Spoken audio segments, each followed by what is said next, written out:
اچھے ہوتے تو وہ آپ کی پیروی کیوں نہ کرتے؟ اس کا مطلب یہ ہے کہ آپ ہی کے اندر کوئی کمی ہے۔ اس قسم کے طعنے اور بڑی بڑی باتیں کرتے۔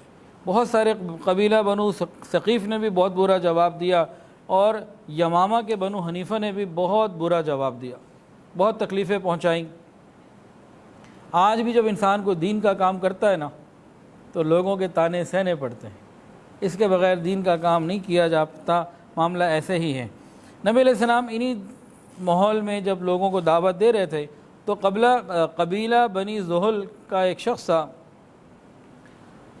مفروق اور ہانی ابن قبیصہ، ان سے نبی علیہ السلام کی ملاقات ہوئی۔ حضرت ابوبکر صدیق رضی اللہ عنہ بھی ساتھ تھے۔ حضرت ابوبکر نے مفروق سے پوچھا، کیا تمہیں خبر نہیں پہنچی کہ اللہ کے نبی مبعوث ہو چکے ہیں، میرے ساتھ تو ہیں؟ انہوں نے کہا ہاں مجھے اطلاع تو ملی ہے کہ کسی نے یہ بتایا ہے کہ ایک شخص ہیں، وہ اپنے آپ کو نبی کہتے ہیں۔ نبی علیہ السلام آگے بڑھے اور ان سے بات چیت کی۔ نبی علیہ السلام نے کہا کہ دیکھو، اللہ کو وحدہ لا شریک مانو، مجھے اللہ کا پیغمبر مانو۔ قریش نے اللہ کا حکم ماننے کا انکار کر دیا ہے اور باطل کے نشے کے اندر وہ غرق ہو چکا ہے۔ اللہ تو غنی اور بے نیاز ہے، دیکھو تمہارا ہی فائدہ ہے، اللہ کو اس کا کوئی فائدہ نہیں ہے، تم اگر اپنا فائدہ چاہتے ہو تو ایمان لے آؤ۔ تو فاروق کہنے لگا اچھا آپ کس چیز کی دعوت دیتے ہیں؟ تو نبی علیہ السلام نے آیتیں تلاوت فرمائیں، قل تعالوا اتل ما حرم ربکم علیکم الا تشرکوا بہ شیئا، کہ آپ ان سے کہہ دیجئے آؤ میں تم کو وہ چیزیں پڑھ کے سناؤں جن کو تمہارے رب نے تم پر حرام کیا ہے۔ وہ یہ ہے کہ اللہ کے ساتھ کسی کو شریک نہ کرو، والدین کے ساتھ احسان کا معاملہ کرو، اولاد کو غربت کی وجہ سے قتل نہ کرو، ہم تمہیں بھی رزق دیں گے، اولاد کو بھی رزق دیں گے، اور بے حیائیوں کے قریب بھی مت جاؤ، ولا تقربوا الفواحش، بے حیائی کے قریب بھی مت جاؤ، وہ موبائل سے ہو، وہ انٹرنیٹ سے ہو، وہ لباس سے ہو، کسی طریقے سے بھی ہو، وہ دعوت تمہیں یہ دیتا ہے، اللہ حکم یہ دیتا ہے ولا تقربوا الفواحش، کہ فواحش کے قریب بھی مت جاؤ، چاہے وہ فیس بک کے ذریعے ہو یا ٹک ٹاک کے ذریعے، کسی طریقے سے بھی، ولا تقربوا الفواحش۔ اور کھول کے اللہ نے فرما دیا کہ بے حیائیوں کے قریب بھی مت جاؤ، چاہے وہ اعلانیہ ہوں یا چھپ کے ہوں، کسی صورت قریب مت جاؤ۔ اس نے کہا کہ یہ کلام تو زمین والوں کا نہیں لگتا، اچھا اور کچھ بتائیے۔ تو نبی علیہ السلام نے آیتیں پڑھی، ان اللہ یأمر بالعدل والاحسان وایتاء ذی القربى وینہی عن الفحشاء والمنکر والبغی یعظکم لعلکم تذکرون، بے شک اللہ تعالیٰ تم کو عدل اور احسان کی اور رشتہ داروں کے ساتھ اچھا سلوک کرنے کا حکم دیتا ہے، اور وہ بے حیائی سے اور بری باتوں سے اور ظلم کرنے سے تم کو منع کرتا ہے۔ جب اس نے ساری باتیں سن لی نا، کہنے لگا کہ واقعی آپ کی دعوت بہت اچھی ہے اور یہ کلام بہت ہی مبارک ہے، لیکن میری مجبوری یہ ہے کہ میں اپنی قوم سے پوچھے بغیر، قوم کی غیر موجودگی میں کوئی فیصلہ نہیں کر سکتا، اور یہ بھی نہیں معلوم کہ وہ قبول کریں کہ نہ کریں، تو میں ان سے پوچھوں گا۔ لیکن ایک مسئلہ اور بھی ہے، وہ یہ کہ ہم لوگ ایران کے بادشاہ کسریٰ کے حلیف ہیں اور اس کے زیر اثر ہیں، اور ہم نے وعدہ کیا ہوا، اس سے معاہدہ ہے کہ ہم کوئی بھی کام کریں گے آپ سے پوچھے بغیر نہیں کریں گے۔ تو مجھے یقین ہے کہ اگر آپ کے ساتھ ایسا کوئی معاہدہ کر لیا وہ اس کو ناگوار گزرے گا۔ تو نبی علیہ السلام نے اس شخص کی سچائی کو اور صاف بات کرنے کو پسند فرمایا، اور یہ اس کو کہا کہ دیکھو اللہ خود اپنے دین کا حامی و ناصر ہے، وہ اپنے دین کے حامی و ناصر خود پیدا کرے گا، اور جو اس وقت میرے دین کی میری اور مدد کرے گا، اللہ اس کو کسریٰ کے خزانوں کی اور اس کی حکومت کا مالک بھی بنائے گا۔ ابھی آپ کے پاس کچھ بھی نہیں ہے، لیکن اللہ کے اوپر یقین دیکھیے کہ آپ اس حالت میں کہ تلاش کر رہے ہیں کہ کوئی دین پہ چلنے والا ملے اور قوت ملے دین اسلام کو، لیکن عزم اور یقین کتنا بلند ہے کہ محنت بھی پوری ہو رہی ہے، اور اس کو کہا کہ جو بھی اللہ کے اس دین کی حمایت کرے گا اللہ اسے کسریٰ کی دولت اور اس کی زمین کا حکومت کا مالک بنا دے گا۔ پھر نبی علیہ السلام یہاں سے اٹھے، اس کے بعد قبیلہ اوس اور خزرج، یہاں کے کچھ لوگ آئے ہوئے تھے مدینہ طیبہ سے حج کرنے کے لیے، ان سے آپ جا کے ملے۔ ہم پہلے تھوڑا سا اوس اور خزرج کی تھوڑی سی بات کر لیتے ہیں اور مدینہ منورہ کے کچھ حالات پہ روشنی ڈال دیتے ہیں۔ یہ عجیب بات ہے کہ جب سورج نکلتا ہے نا تو دور روشنی جو ہوتی ہے بڑی تیز ہوتی ہے۔ اہل مکہ نے تو ایمان کے سورج کی روشنی کو قبول نہ کیا، لیکن آگے اہل مدینہ والوں نے پہلے زیادہ جلدی قبول کر لیا۔ من حیث القوم، مکہ میں چیدہ لوگ تو تھے۔ مدینہ طیبہ کا جو پہلے نام تھا یثرب نام تھا، نبی علیہ الصلوۃ والسلام آئے تو اس کا نام پڑ گیا مدینۃ النبی، پھر یہ شارٹ ہو کے خالی مدینہ رہ گیا۔ تاہم اس کو صرف مدینہ نہیں پکارنا چاہیے، مدینہ طیبہ، مدینہ منورہ یا مدینۃ النبی یہ کہنا چاہیے، اس کا ادب یہی ہے، مناسب یہی ہے زیادہ۔ یہ شہر بہت پرانا ہے۔ جب یہودیوں کی پٹائی ہوئی تھی نا، بنی اسرائیل کی، جب بیت المقدس کو دوسری دفعہ تخت و تاراج کیا گیا بنی اسرائیل کی حرکتوں کی وجہ سے، اللہ نے مشرکوں سے بیت المقدس کو تخت و تاراج کروایا اور یہودیوں کو خوب قتل کروایا، تو اس وقت یہ وہاں سے جب نکلے تھے تو ساری دنیا میں ذلیل و خوار ہو گئے۔ پھر ان میں سے کچھ قبیلے ان کے آکے مدینہ طیبہ آ کر رک گئے کہ ان کی کتابوں میں لکھا تھا کہ آخری نبی یہاں آئیں گے، آخری نبی وہ یہاں آئیں گے۔ اور یہاں پر دو قبیلے آ گئے، پہلے تو یہ یہودی آ کے آباد ہو گئے، یہودیوں نے یہاں اپنے قلعے بنا لیے اور اپنی آبادیاں بنا لی اور یہاں ایک ان کو گرپ مل گئی۔ تاہم اوس اور خزرج یہ دو قبیلے مدینہ طیبہ میں آباد تھے، آپ نے یقیناً ان کا نام بار بار سنا بھی ہوگا، پڑھا بھی ہوگا، انصار مدینہ۔ یہ دو قبیلے تھے، اوس اور خزرج۔ اصل کے اندر یہ اوس اور خزرج کون تھے؟ یہ دونوں سگے بھائی تھے، اوس اور خزرج یہ دو سگے بھائی تھے، یمن کے علاقے کے تھے اور قحطان کے تھے، بنی قحطان میں سے تھے، دونوں سگے بھائی تھے۔ ان کی اولادیں یہاں مدینہ میں آباد تھیں۔ تو کبھی ایسا ہوا تاریخ میں کہ مدینہ میں یہودیوں کو عروج ملا، اور پھر ایسا موقع آیا کہ اوس اور خزرج کی تعداد اور ان کا گروتھ ریٹ بڑا اتنا بڑا، اور ساتھ ایک واقعہ بھی ہوا کہ جس کے بعد اوس اور خزرج کو اقتدار زیادہ مل گیا۔ لیکن یہ معاملات برسوں سے، صدیوں سے چلے آ رہے تھے۔ اللہ کی شان، یہودیوں کا جیسا اقتدار تھا نا مدینہ میں، اور اوس اور خزرج جو ہے وہ ان سے ڈر کے ان کے حلیف تھے۔ اس وقت یہودیوں کے اندر ایک شخص تھا انتہائی بدفطرت اور غلیظ، ویسے تو سارے کے سارے غلیظ ہیں، اور مسلمانوں کی دشمنی میں قرآن مجید کے اندر آتا ہے لَتَجِدَنَّ أَشَدَّ النَّاسِ عَدَاوَةً لِلَّذِينَ آمَنُوا الْيَهُودَ۔ قرآن کے اندر کھلا اللہ نے فرما دیا کہ ایمان والوں سے سب سے زیادہ جو دشمنی کرنے والے ہیں وہ یہودی ہیں۔ تو مدینہ ہی کی بات ہے، بہت پرانی یثرب کی، کہ یہودیوں میں ایک ان کا سردار، ایک رئیس پیدا ہوا، اس کا نام تھا فطیون۔ یہ بہت ہی بدمعاش اور عیار قسم کا اور بدکار قسم کا آدمی تھا۔ جب اس کو قوت ملی، اقتدار ملا اور یہ ایک پوزیشن میں آیا، تو اس نے وہاں کہہ دیا مدینہ میں کہ کسی بھی عورت کی شادی ہو تو دلہن پہلے میرے پاس آئے تھوڑی دیر کے لیے، پھر اپنے شوہر کے پاس جائے۔ ویسے آپ کو ایک بات بتاؤں، برا نہ مانیے گا، اور آج سے پہلے کئی بیانات میں یہ بات کہہ چکا ہوں، آج ہمارے ہاں بے پردگی کا ماحول بہت زیادہ ہے، اور شادی کے دنوں میں، شادی کے موقع پہ پردہ کرنا تو شاید ہم گناہ سمجھتے ہیں۔ اچھے لوگ سمجھتے بھی ہیں بے پردگی اور پردے کے معاملات کو، شادی کے موقع پہ یہ بھی بے پردگی کرتے ہیں۔ یہ تو ایک بے پردگی تو اور زیادہ لوگ بھی کر لیتے ہیں۔ وہ کون سی؟ وہ یہ کہ دلہا کو عورتوں کے اندر لے جاتے ہیں، دلہن کے پاس بٹھا دیتے ہیں۔ بھائی دلہا کی محرم دلہن نے مان لیا، لیکن جو اس کی بہنیں اور سہیلیاں اور باقی جو وہاں خاندان بیٹھا ہوا ہے، لوگ جو بیٹھے ہوئے ہیں، ان کا دلہا سے محرم کا رشتہ تو نہیں ہے نا۔ تو یہ حرام ہے، گناہ کبیرہ ہے، لیکن ہم یہ چھوڑ نہیں سکتے، ہم یہ چھوڑیں گے نہیں، اور ہماری پٹائی بھی بند نہیں ہونی۔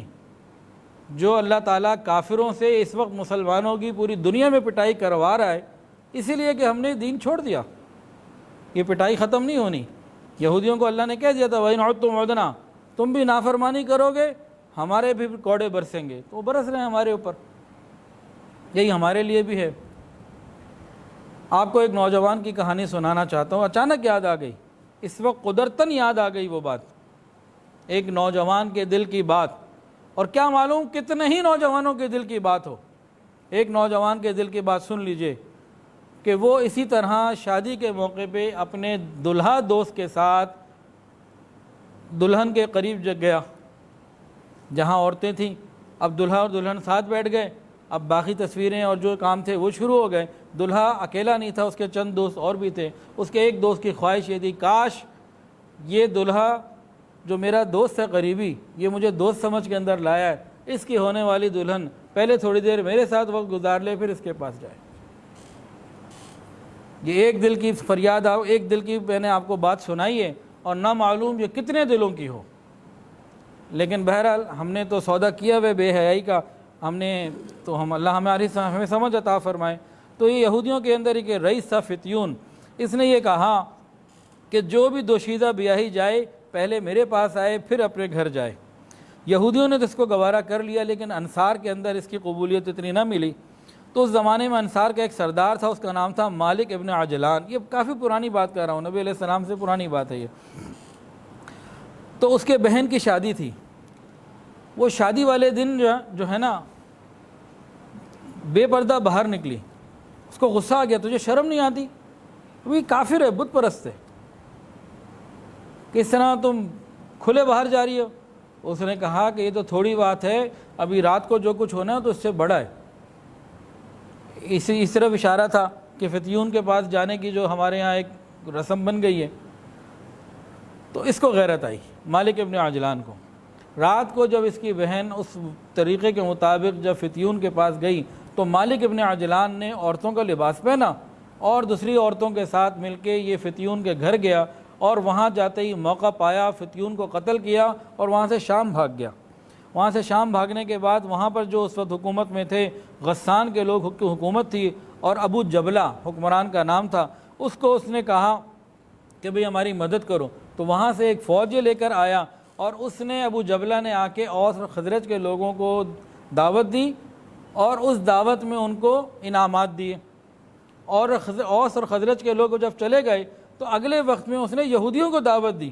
یہودی بھی بڑے خوشی گئے کہ اوس اور خزرج کو اس حکمران نے انعامات دیے، ہمیں بھی انعامات ملیں گے۔ وہاں کیا کیا اس ابو جبلہ حکمران نے، جیسے ہی یہودیوں کے بڑے بڑے سرداروں کی دعوت کی، وہ ایک ایک کر کے پیچھے سائڈ پہ کہیں لے جاتا رہا اور ان کو قتل کرتا رہا۔ تو یہودیوں کی طاقت پھر تو ختم ہو گئی، اور یہ یثرب میں، مدینہ طیبہ میں اوس اور خزرج کے لوگ جو ہیں یہ مسلمان ہو گئے، یہ اقتدار میں آ گئے، مسلمان نہیں ہو گئے، اقتدار میں آ گئے۔ انصار نے مدینہ اور اس کے ارد گرد میں کثرت سے چھوٹے چھوٹے قلعے بنا لیے۔ انصار سے مراد کون؟ اوس اور خزرج کے لوگ۔ اچھا، ایک بڑی مدت تک تو یہ دونوں قبیلے آپس میں متحد رہے، دو بھائیوں کی اولادیں تھیں، لیکن لڑائی کے بغیر عربیوں کا اس زمانے میں گزارا نہیں ہوتا تھا۔ عرب قوم کا لڑنا شروع کر دیا، اور جب لڑائیاں ہوتی تو بے حساب اور بہت زیادہ، اور آخری لڑائی تو ان کی ایسی ہوئی جس کا نام ہے بعاث۔ اس میں تو اتنے لوگ مرے کہ دونوں طرف کے جو لڑاکا جنگجو لوگ تھے تقریباً سارے ہی مر گئے۔ تو اس موقع پہ ان لوگوں نے قریش کی طرف لوگوں کو بھیجا کہ بھئی اب ہمارے ساتھ مدد کریں۔ اوس کے لوگ قریش مکہ آئے، اور انہوں نے آ کے قریش والوں کو کہا کہ ہمارے ہی جو رشتہ دار اب ہمارے دشمن ہیں خزرج، ان کے مقابلے میں ہم آپ کو اپنا حلیف بنانا چاہتے ہیں۔ تو وہ لوگ اس کام کے لیے آئے ہوئے تھے۔ اچھا، انصار جو تھے نا، اوس اور خزرج والے، ابھی ان کا کافی ذکر آئے گا، تو ان کا بیک گراؤنڈ اور پس منظر ہمیں معلوم ہونا تو ذرا بات اور آسان ہو جاتی ہے سمجھنی۔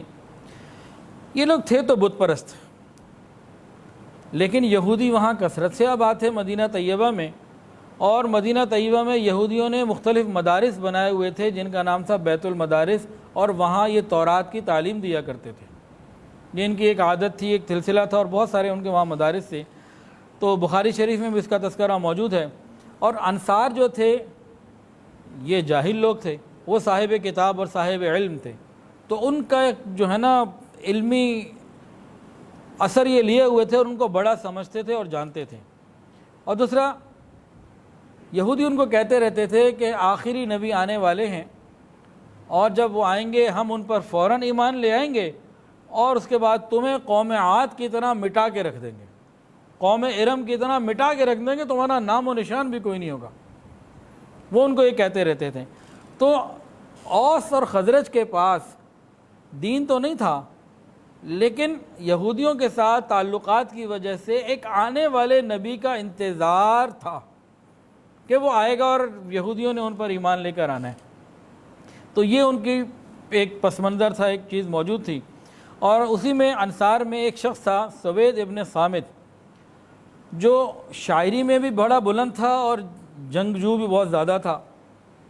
اللہ کی شان، اس کے بعد حضرت لقمان علیہ السلام کے کچھ لکھے ہوئے پرچے، جس میں حضرت لقمان علیہ السلام کی باتیں لکھی ہوئی تھیں، حضرت عثمان کے لکھے ہوئے نہیں، لقمان کے لکھے ہوئے نہیں، حضرت لقمان علیہ السلام کی کچھ نصیحتیں لکھی ہوئی تھیں، وہ اس کے ہاتھ میں کہیں آ گیا، وہ لوگوں کو پڑھ پڑھ کے سناتا اور اپنے اندر ہی سمجھتا تھا کہ خدائی کلام ہے۔ تو یہ مکہ پہنچا، نبی علیہ السلام کو اس کی خبر ملی، نبی علیہ السلام اس سے ملنے پہنچے، تو اس نے نبی علیہ السلام کو بھی حج کے موقع پہ یا کسی موقع پہ حضرت لقمان کی نصیحتیں سنائیں۔ نبی علیہ السلام نے سنی اور سن کے فرمایا کیا اس سے بہتر نہ تمہیں سناؤں؟ کہا سنائیں۔ نبی علیہ السلام نے قرآن پڑھ کے سنایا تو بہت متاثر ہوا اور اسلام سے شدید متاثر ہو کے واپس گیا، اور وہاں اس کے اشعار میں اور اس کی باتوں میں انصار کے اندر یہ ایک جو ہے نا وہ سلسلہ پیدا ہو چکا تھا کہ نبوت کا ایک عقیدہ یا نبوت کا ایک کسی درجے کا خاکہ ان کے اندر موجود تھا۔ تو اس پس منظر کو سامنے رکھتے ہوئے پھر قبیلہ اوس کے بعد لوگ مکہ آئے اور انہوں نے کہا کہ بھئی ہم اپنے قبیلے خزرج کے خلاف مکہ والوں کی حمایت لینا چاہتے ہیں، ان کو اپنا حلیف بنانا چاہتے ہیں۔ تو ان نوجوانوں میں ایک شخص سے ایاس ابن معاذ رضی اللہ تعالی عنہ، یہ وفد جب آیا ہوا تھا نبی علیہ السلام ان کے پاس تشریف لے گئے اور جا کر ان کو پھر اسی طریقے سے دعوت دی جیسے سب کو دیا کرتے تھے۔ تو ایاس ابن معاذ، نبی علیہ السلام نے کہا تم میری مدد کرو اللہ تمہاری مدد کرے گا، کیسر و کسرا کے خزانے اللہ دے گا، دنیا کے زمین آسمان زمینوں کے خزانے دے گا، زمین کا وارث بنائے گا۔ تو ایاس ابن معاذ نے کہا اے قوم، ہم جس کام کے لیے آئے ہیں اس کو چھوڑیں، ہم ان کے اوپر ایمان لائیں اس سے پہلے کہ یہودی ان پر ایمان لے آئیں۔ یہودی تو میں کب سے کہہ رہے ہیں کہ انہوں نے آنا، یہ تو آ گئے، ابھی فوراً ایمان قبول کرو ان سے پہلے اور واپس جا کر اپنے گھر والوں کو بھی اطلاع کرو۔ تو اس وفد کا جو سردار تھا ابو الحسیر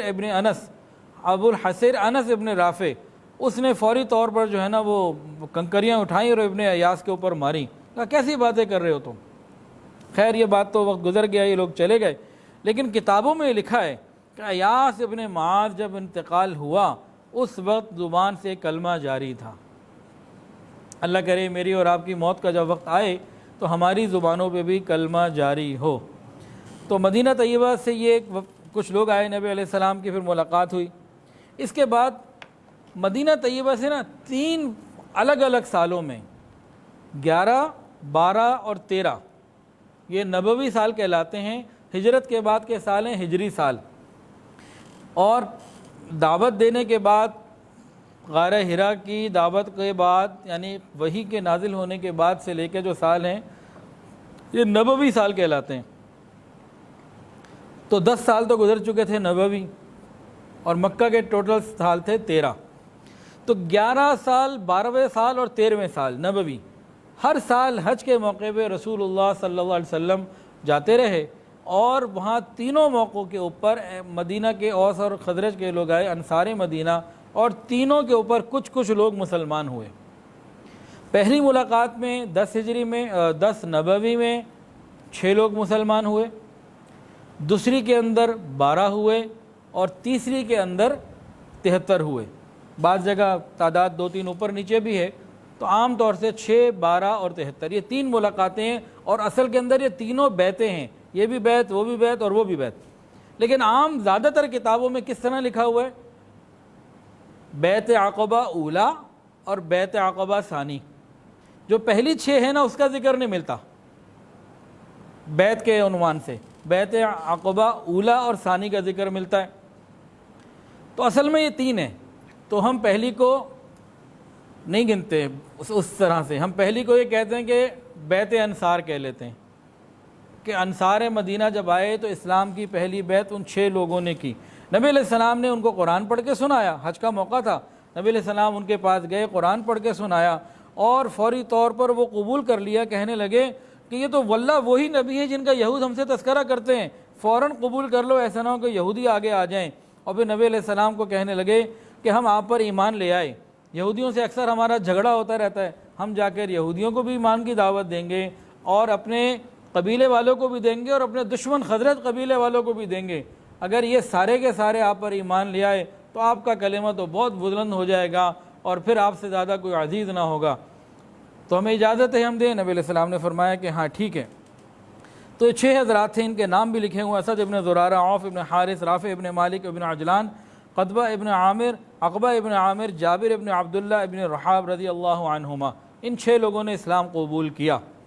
اس کے بعد جو اگلا سال آیا نا، جب دوسرا سال آیا جو نبوت کا 12واں سال تھا، اس بیعت کو بیعت عقبہ اولیٰ کہا جاتا ہے عام طور سے۔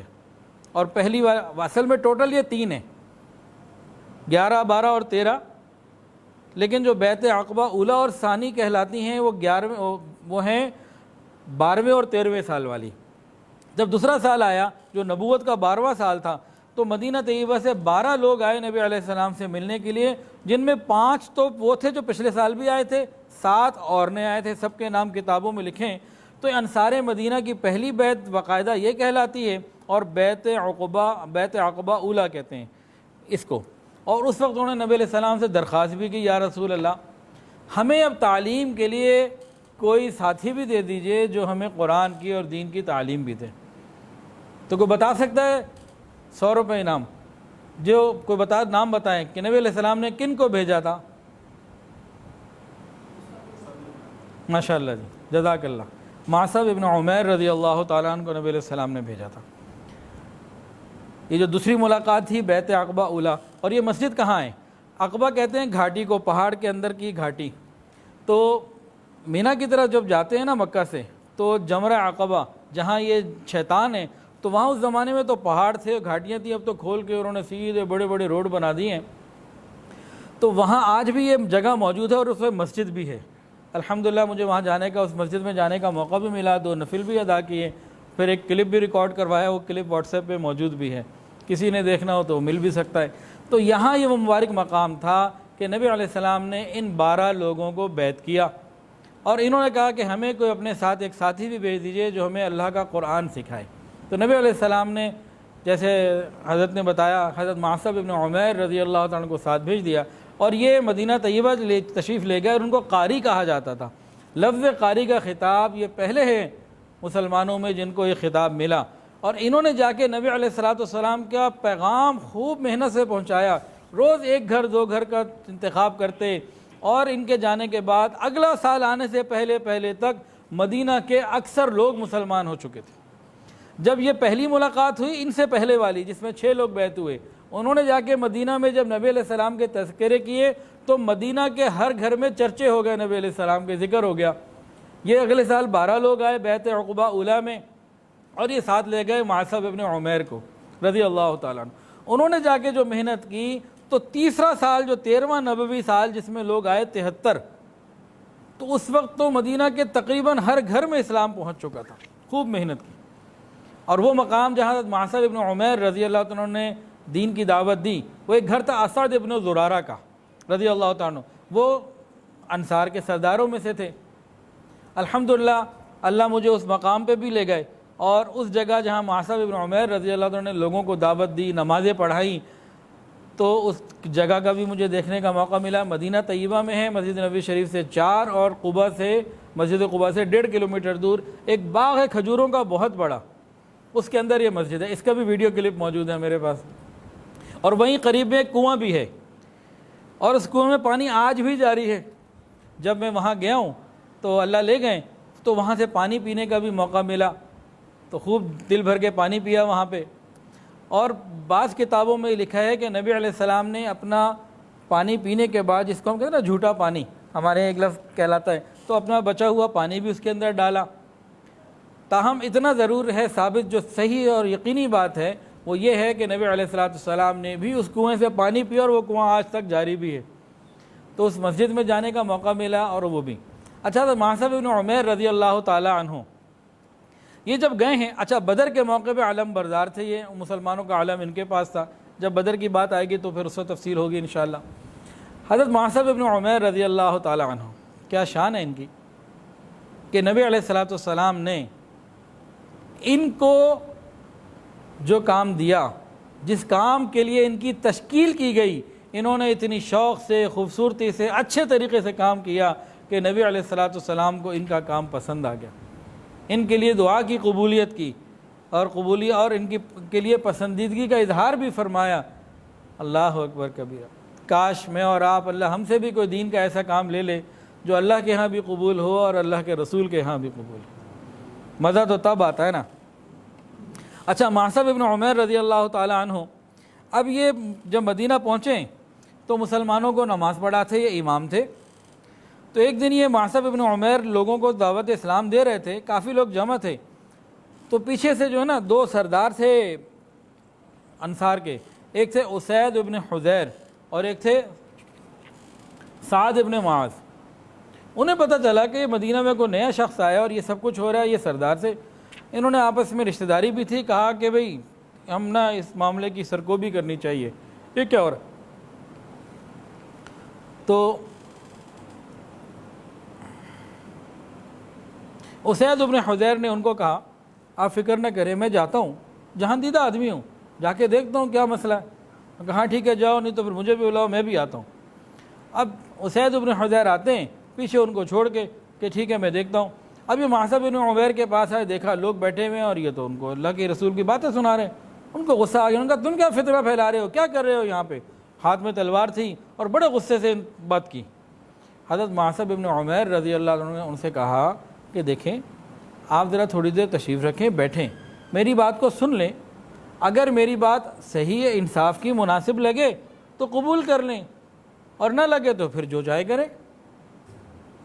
تو انہوں نے کہا بات تو تم نے انصاف کی ہے، بیٹھ گئے۔ ہاں بھئی کیا کہتے ہو، سناؤ۔ حضرت معصب بن عمیر رضی اللہ عنہ نے اللہ کا قرآن سنایا۔ اللہ اکبر، قرآن جو سننا تھا دل نرم ہو گئے، فوراً دل نرم ہوا اور کہنے لگے اچھا مجھے یہ بتاؤ کہ اس دین میں آنے کا طریقہ کیا ہے؟ کہا غسل کرو، پاک ہو جاؤ، اس کے بعد پھر کلمہ پڑھاتے ہیں۔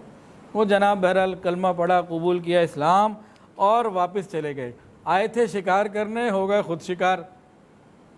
اب یہ جب واپس سعد ابن معاذ کے پاس گئے تو وہ انتظار میں تھے۔ جب یہ آ رہے تھے تو سعد ابن معاذ نے کہا جو اسید گیا تھا وہ آ نہیں رہا، یہ بدلا ہوا ہے، چہرہ بدلا ہوا ہے، رنگ بدلا ہوا ہے، یہ کیا ہے؟ یہ ایمان کا رنگ ہے۔ جب گئے تھے تو ایمان نہیں تھا، اب آئے تو ایمان ہے۔ اتنی تبدیلی تو کافروں نے بھی محسوس کی۔ ہمارا ایمان آج کیا ہے؟ ایک صاحب کہنے لگے حضرت دعا کریں دنیا میں اتنی کفر ہے یہ ختم ہو جائے۔ وہ کسی ملک سے ان کا میسیج آیا کہ یہاں اتنی پریشانیاں ہیں، دعا کریں لوگ مسلمان ہو جائیں، اور ہم ان کو اسلام میں لانے کے لیے کیا کریں؟ یہ ایک شخص نے سوال کچھ دن پہلے کسی ملک سے پوچھا کہ بھئی اس ملک میں اتنا کفر ہے تو ہم یہاں رہتے ہیں، تو ان کو مسلمان کرنے کے لیے کیا کریں؟ میں نے کہا ایک ہی کام کر لو، خود سچے مسلمان ہو جاؤ۔ آج کا مسلمان خود سچا مسلمان ہو جائے تو دنیا تو آ جائے گی اسلام کے اوپر۔ ہم خود صحیح مسلمان نہیں ہونا چاہتے۔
کیا اور اس کے بعد 2 رکعت بھی پڑھی، اور وہاں سے سعد ابن معاذ ایمان کی حرارت اور ایمان کی حلاوت لے کے اٹھے، سیدھا اپنے قوم کے پاس گئے، کہنے لگے میرے بارے میں کیا کہتے ہو؟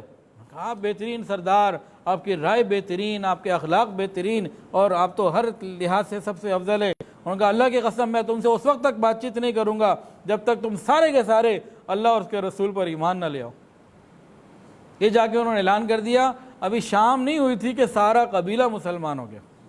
صرف ایک شخص تھا اس پورے قبیلے کے اندر، ان کا نام تھا عمر ابن ثابت۔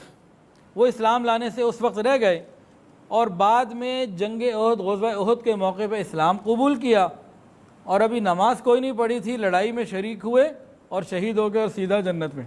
نبی علیہ السلام نے فرمایا تھا ان کے بارے میں کہ ایسا شخص ہے جس نے اسلام میں داخل ہوا کہ نماز کوئی نہ پڑھی اور سیدھا جنت میں۔ ویسے تو آج سارے مسلمان چاہتے ہیں کہ جنت میں پہنچے، نمازیں نہ پڑھنی پڑے، تو وہ ان کے لیے